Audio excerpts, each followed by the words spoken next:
Oh, Spanish. Paris has been wonderful, and it's really exciting to be here as an FBC Sports Gymnastics analyst. Um, Also interesting to not train for the Olympic Games. So very, the other side of the cameras. So what's one of the please?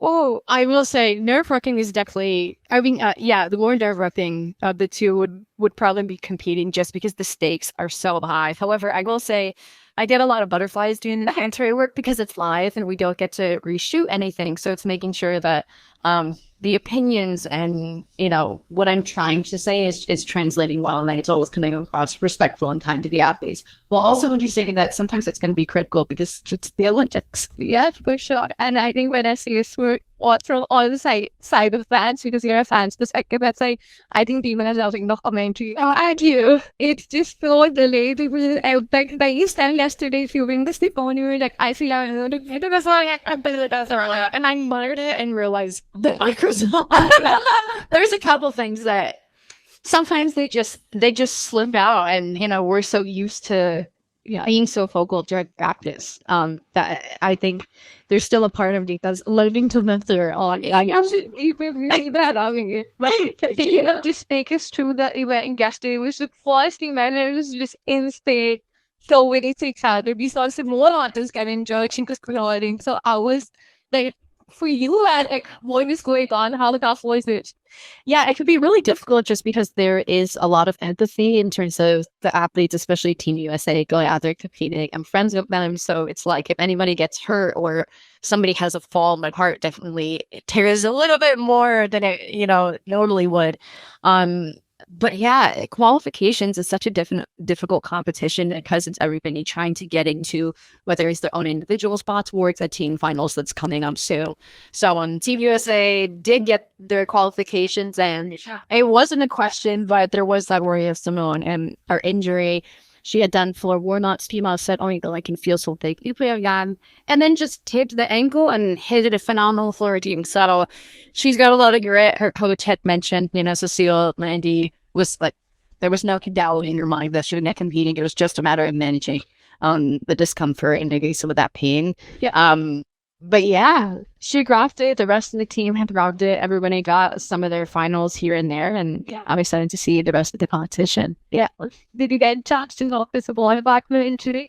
No, I haven't gotten a chance to talk to Simone. It can be really difficult to connect with the athletes due to not only them being secluded in the village, but it's one thing after the other. For them, it's not just me reaching out to her; it is the entire world reaching out to her, knowing that she's out there. Everybody's all worried, but she's a phenomenal athlete and phenomenal person. So I'm not worried. I just want her to enjoy herself and have a good old yeah, pretty sure. So not just the knowing that even Jade, it's like so. How did you guys, like, as an Olympic, how did you guys teach to navigate through this last little bit? Historically things causing issues. Yeah, I mean, this team specifically, they're used to having injuries, whatever that looks like to each individual athlete. So it's not necessarily that they need my advice on anything, but for those that are listening, I remember competing in 2016 with a small tear rehab, and it's like, this is the highest stage of your life, and I don't recommend or encourage anyone to push through pain, but when it comes to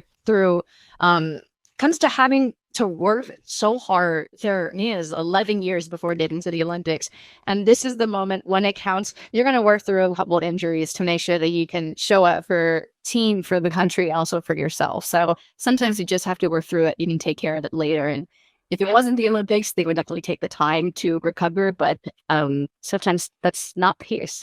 Yes, for sure.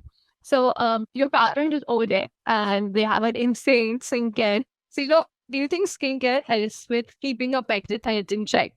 Absolutely. I mean, each person has their own routine that allows them to feel safe and secure and settled and ready for the day. For me, that definitely looks like skincare. So I noticed waking up and having a clean face and a moisturized face, the Olay cleansing milk has been great.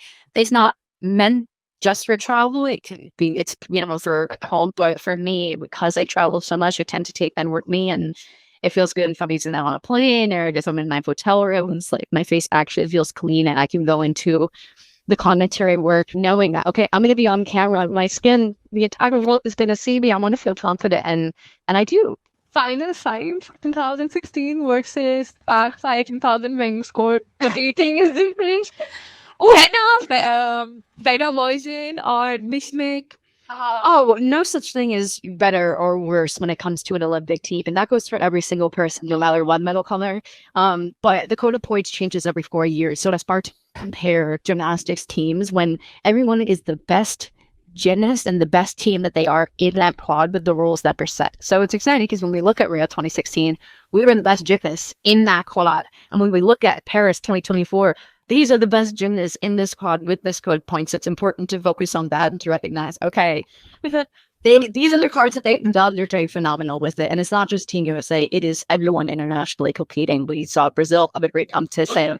France really struggled, and there was the hope that they would make team finals, but so many athletes have moved in and hit those routines when it counts, and that's the exhilarating and painful part of gymnastics, because that one little thing could go wrong, and also one little thing can go right. Yeah, you never know. You think Rebecca can be someone that is I didn't talk to answer. And usually coughing it you were those bad. So I'll say, my gut instinct is never say never. And then also my gut instinct is just no.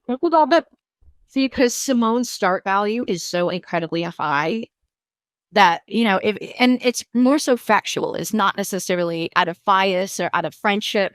Rebecca is an athlete that I admire. I could do the best gymnastics I could do, and it would never get near Rebecca Andrade. So I do want to recognize that and put that up there. And also know that a few weeks ago, Simone did her Yurchenko double type on ball. She fell, and the difficulty was so high that the score still surpassed Gorgati by almost a point. Yeah. So Simone.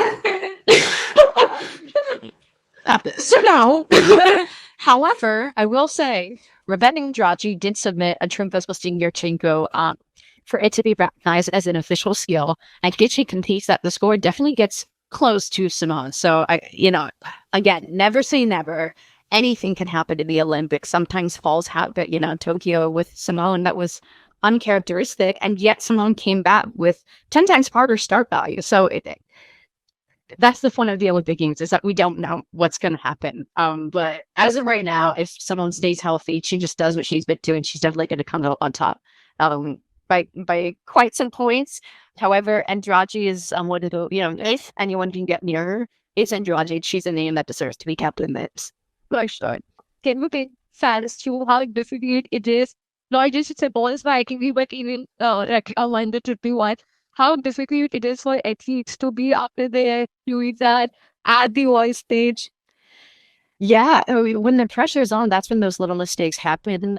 We saw that with France, where they had incredible trainings that we saw. They looked sharp and confident, and then they went out there, just didn't have a good competition.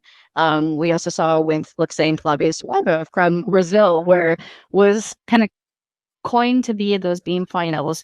Yeah, all these really difficult skills, and then on a simple switch leap had slipped on beams, and she caught herself underneath it. But those mistakes tend to happen. So when we look at the air awareness, the ability to recognize, not only am I in the air able to guide what my body's doing, but also pay attention to I'm nervous. That's going to change the way that my body responds to being upside down. And just the best athletes are paying attention to the minded body, and we're seeing that already at the Olympics. Yeah. So all the best to you for your NBC community. I hope the USA wins. Thank you so much.